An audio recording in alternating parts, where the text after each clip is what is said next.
Tout le monde veut être respecté. Tout le monde. Respecte-moi. Tu me dois le respect. J'exige le respect. Non. Désolé. Tu ne mérites pas automatiquement mon respect. Voilà. C'est dit. Tu mérites que je respecte tes droits. Tu mérites que je respecte ta dignité. Tu mérites que je ne t'humilie pas. Que je ne t'agresse pas. Que je te traite comme un être humain. Mais mon estime, ma confiance, mon admiration, non. Ça, tu ne l'obtiens pas simplement parce que tu existes. Ça se gagne. Et j'ai l'impression qu'on a complètement oublié ça. Aujourd'hui, tout le monde exige du respect. Mais presque personne ne se demande s'il est respectable. Et oui. Je sais. Rien que cette phrase va énerver certaines personnes. Tant mieux. Parce que c'est peut-être justement le problème. On est devenu tellement incapable d'entendre quelque chose qui nous dérange. Que la moindre phrase qui ne nous caresse pas dans le sens du poil devient une attaque. Tu n'es pas d'accord avec moi? Tu me manques de respect. Tu me critiques? Tu me manques de respect. Tu refuses de me donner ce que je veux? Tu me manques de respect. Tu me dis non? Manque de respect. À quel moment le respect est devenu synonyme de fais exactement ce que je veux et surtout ne me contrarie jamais? Parce que ce n'est pas du respect. C'est de la soumission. Et le plus fou, c'est que certaines des personnes qui parlent le plus de respect sont parfois celles qui en donnent le moins. Regarde autour de toi. Les gens qui hurlent sur un serveur parce qu'une commande a 5 minutes de retard. Les gens qui parlent à un employé comme s'il était inférieur. Les gens qui insultent un inconnu sur Internet. Les gens qui coupent la parole. Qui n'écoutent jamais. Qui mentent. Qui manipulent. Qui utilisent les autres. Et après, ces mêmes personnes te regardent droit dans les yeux et te disent « Tu me dois le respect. » Pourquoi? Non, sérieusement. Pourquoi? Parce que tu es plus âgé que moi. Parce que tu es mon patron. Parce que tu as de l'argent. Parce que tu as 10 000 abonnés. Parce que tu cries plus fort. Parce que tu as décidé que tu étais important. Le respect n'est pas une facture que tu peux envoyer aux autres. Et pourtant, on vit comme si tout le monde avait une dette envers nous. On veut être écouté. Mais on n'écoute personne. On veut être compris. Mais on ne fait aucun effort pour comprendre. On veut qu'on accepte nos défauts. Mais on ne tolère pas ceux des autres. On veut une deuxième chance. Une troisième. Une quatrième. Mais quand quelqu'un d'autre fait une erreur, on le condamne en 30 secondes. Et après, on parle de respect. Soyons sérieux 2 minutes. Peut-être que certaines personnes ne te respectent pas. Parce qu'elles sont effectivement mauvaises. Ça existe.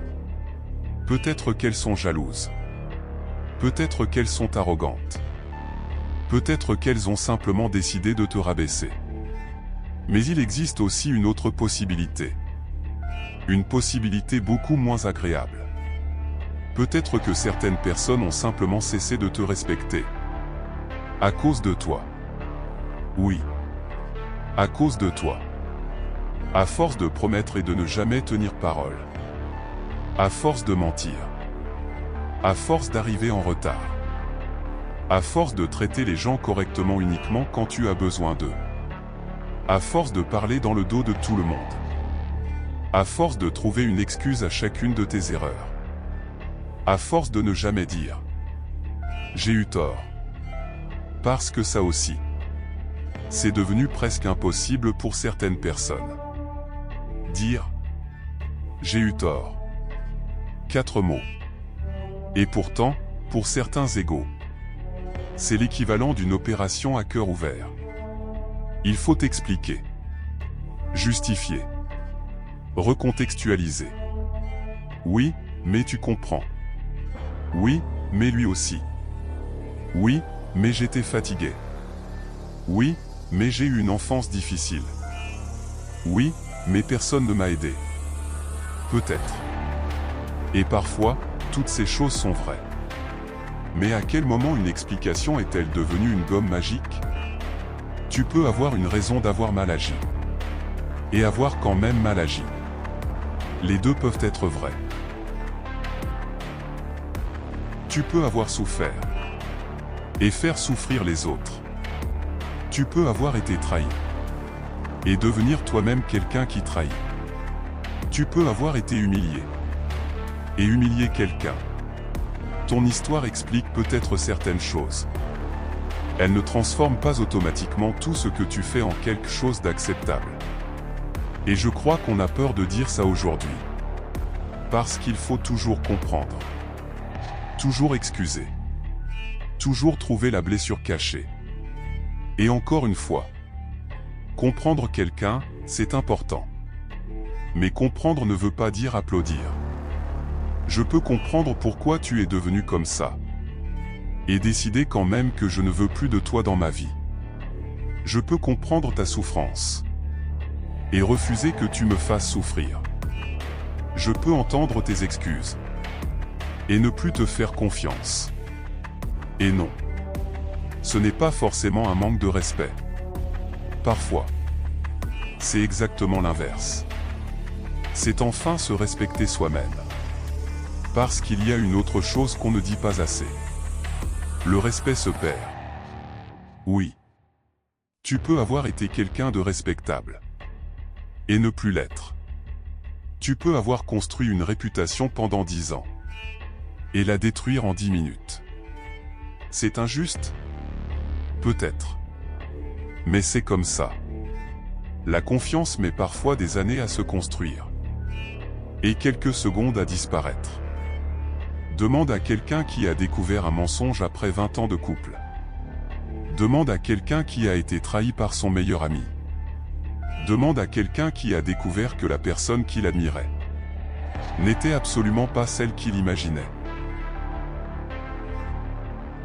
Le respect n'est pas permanent. Ce n'est pas un diplôme. Tu ne l'obtiens pas un jour pour le garder toute ta vie. Il s'entretient. Par tes choix. Par ta parole. Par la manière dont tu traites les gens quand personne ne te regarde. Et surtout, par la manière dont tu traites les personnes qui ne peuvent rien t'apporter. Tu veux savoir comment reconnaître quelqu'un de respectable? Regarde comment il parle à quelqu'un dont il n'a pas besoin. Pas à son patron. Pas à un client important. Pas à quelqu'un qu'il veut séduire. Regarde comment il parle au serveur. À l'agent d'entretien. À la caissière. À la personne qui s'est trompée. À celui qui est plus lent. À celui qui ne peut rien lui donner. Là, tu commences à voir quelqu'un. Parce qu'être agréable quand on a quelque chose à gagner, ce n'est pas de la gentillesse. C'est une stratégie. Et pourtant, nous sommes devenus extrêmement doués pour fabriquer une image. Sur Internet surtout. Tout le monde est bienveillant. Tout le monde est empathique. Tout le monde défend le respect. La tolérance. L'ouverture d'esprit. Jusqu'à ce que quelqu'un ne soit pas d'accord. Et là, la bienveillance disparaît en 8 secondes. Tu vois des gens avec « amour et positivité » écrit dans leur biographie. Expliquer à un inconnu qu'il devrait disparaître parce qu'il n'a pas la même opinion. Mais attention.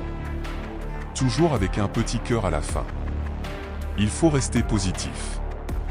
C'est presque drôle. Presque. Le problème, c'est que nous confondons de plus en plus les mots et les actes. Dire que tu es une bonne personne ne fait pas de toi une bonne personne. Dire que tu respectes les autres ne signifie absolument rien. Tout le monde peut écrire une phrase. Tout le monde peut partager une citation. Tout le monde peut mettre une belle musique derrière une vidéo et parler de valeurs. Moi compris. La vraie question C'est ce que tu fais quand ça te coûte quelque chose. Est-ce que tu tiens ta parole quand ça t'arrange moins? Est-ce que tu reconnais ton erreur quand tu sais que tu vas perdre la face? Est-ce que tu défends quelqu'un quand la pièce entière est contre lui? Est-ce que tu rends ce que tu dois quand personne ne pourrait t'obliger à le faire? Est-ce que tu restes correct avec quelqu'un qui vient de te dire non? C'est là que le respect se construit. Pas dans les phrases. Dans les moments inconfortables. Et peut-être que c'est pour ça que cette vidéo va déranger. Parce que c'est beaucoup plus agréable de se demander pourquoi les gens ne me respectent pas, que de se demander est-ce que je suis devenu quelqu'un de respectable? La première question accuse le monde. La deuxième oblige à se regarder. Et personne n'aime vraiment se regarder trop longtemps. Moi non plus. Parce que si je suis complètement honnête, il y a probablement des moments dans ma vie où j'ai exigé des autres quelque chose que je ne leur donnais pas.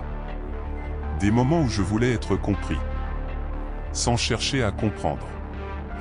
Des moments où j'ai jugé quelqu'un, en connaissant 10% de son histoire. Des moments où j'ai pensé mériter davantage, simplement parce que j'étais moi. Et c'est peut-être ça, notre problème. Nous sommes toujours le personnage principal de notre propre histoire. Alors forcément, nos raisons semblent meilleures. Nos erreurs semblent plus compréhensibles. Nos blessures semblent plus profondes. Et nos excuses semblent plus légitimes. Mais les autres ne vivent pas dans notre tête. Ils voient nos actes. Ils entendent nos paroles. Ils se souviennent de ce qu'on leur a fait ressentir. Et ensuite, ils décident. Ils décident s'ils nous font confiance, s'ils nous admirent, s'ils veulent encore nous écouter. Et parfois, ils décident que non. Tu peux trouver ça injuste. Tu peux dire qu'ils ne te comprennent pas. Tu peux dire qu'ils te jugent. Et peut-être que tu as raison. Mais tu ne peux pas forcer quelqu'un à t'estimer. Tu ne peux pas exiger l'admiration. Tu ne peux pas réclamer la confiance. Et tu ne peux surtout pas hurler suffisamment fort pour devenir respectable. Alors oui, tout être humain mérite une dignité fondamentale. Je ne reviendrai pas là-dessus. Mais arrêtons de mélanger la dignité humaine et le respect que l'on inspire. Parce que celui-là, il se gagne. Il se construit. Il s'entretient. Et parfois, il se perd. Alors la prochaine fois que tu te diras « Les gens ne me respectent pas », peut-être que les gens sont le problème. Vraiment. Mais pose-toi quand même une question. Une seule. Une question désagréable. Une question que personne ne peut poser à ta place. Est-ce que je suis encore quelqu'un que je respecterai moi-même? Et si ta première réaction est de t'énerver, de trouver cette vidéo arrogante, moralisatrice, ou complètement stupide, très bien. Dis-le. Les commentaires sont juste en dessous. Mais avant d'écrire, regarde-toi une seconde. Et demande-toi simplement, pourquoi cette question t'a autant dérangé ?